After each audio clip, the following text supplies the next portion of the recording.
The book of Hebrews tells of a king by the name of Melchizedek, who blessed Abraham and was priest of the Most High God. And Hebrews 6 verse 20 explains that Jesus has become high priest forever according to the order of Melchizedek. So who was Melchizedek, and how is he connected to Jesus? The first reference to Melchizedek is found in Genesis 14 verses 18 through 20. Then Melchizedek, king of Salem, brought out bread and wine. He was the priest of God Most High. And he blessed him and said, Blessed be Abram of God Most High, possessor of heaven and earth, and blessed be God Most High, who has delivered your enemies into your hand. And he gave him a tithe of all. Now let's examine 3 clues that will reveal the tie between the mysterious Melchizedek and Jesus Christ. Clue number 1. Melchizedek and Jesus Christ are both exalted kings. The name Melchizedek is translated literally as King of Righteousness, a fact that is brought out in Hebrews 7 verses 1 through 2. For this Melchizedek, king of Salem, priest of the Most High God, who met Abraham returning from the slaughter of the kings and blessed him, to whom also Abraham gave a 10th part of all, first being translated King of Righteousness.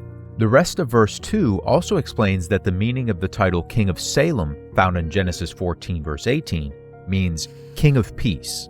Jesus also has the title of King. Jesus, who was born to be king, is called the Prince of Peace, the branch of righteousness, executing judgment and righteousness in the earth. His coming reign in Jerusalem gives the city the name, the Lord our righteousness.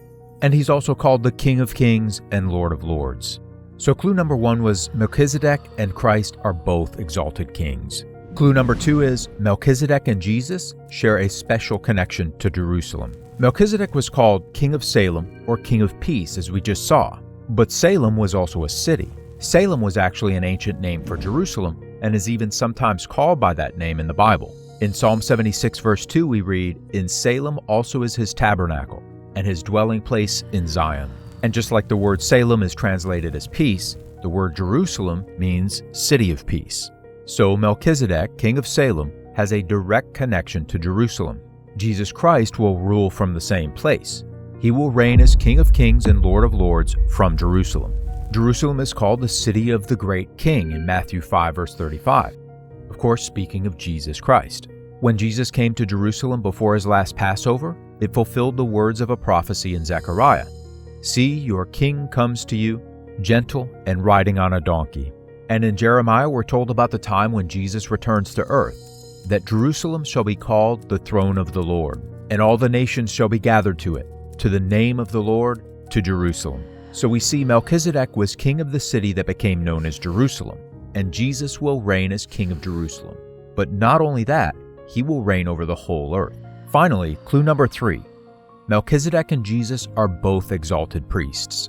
In Hebrews 7 verse 3, we see Melchizedek is without father, without mother, without genealogy, meaning his existence did not begin with a physical birth.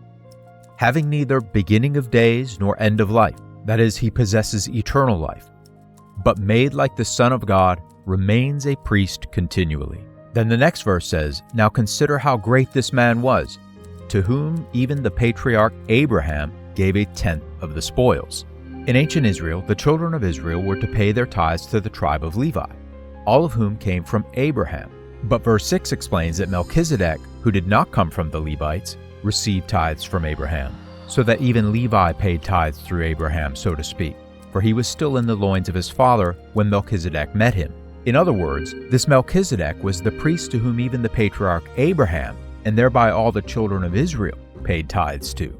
It was a priesthood that was different from and superior to the priesthood of Aaron and the Levites established during the time of ancient Israel. Now going back to verse 3, it says he was made like the Son of God, that is Jesus Christ, and that he remains a priest continually. And verse 17 quotes from Psalm 110 verse 4 saying that Jesus Christ is a priest forever according to the order of Melchizedek. And in chapter 6 verse 20, Jesus is called the high priest forever according to the order of Melchizedek. Other passages also point to Jesus Christ as high priest. One of those passages is in Hebrews 4 verse 14. It says, Seeing then that we have a high priest who has passed through the heavens, Jesus the Son of God. So we've seen both Melchizedek and Jesus Christ have the same royal titles, King of Peace and King of Righteousness, are profoundly associated with the same location, Jerusalem, and hold the same office of high priest in the same order. Examining these three clues lead to only one conclusion. Melchizedek is Jesus Christ. In other words, he was the one that became Jesus Christ. If you enjoyed this video, subscribe to our channel so you can watch more videos that will help you understand your world through the pages of the Bible. Thanks for watching.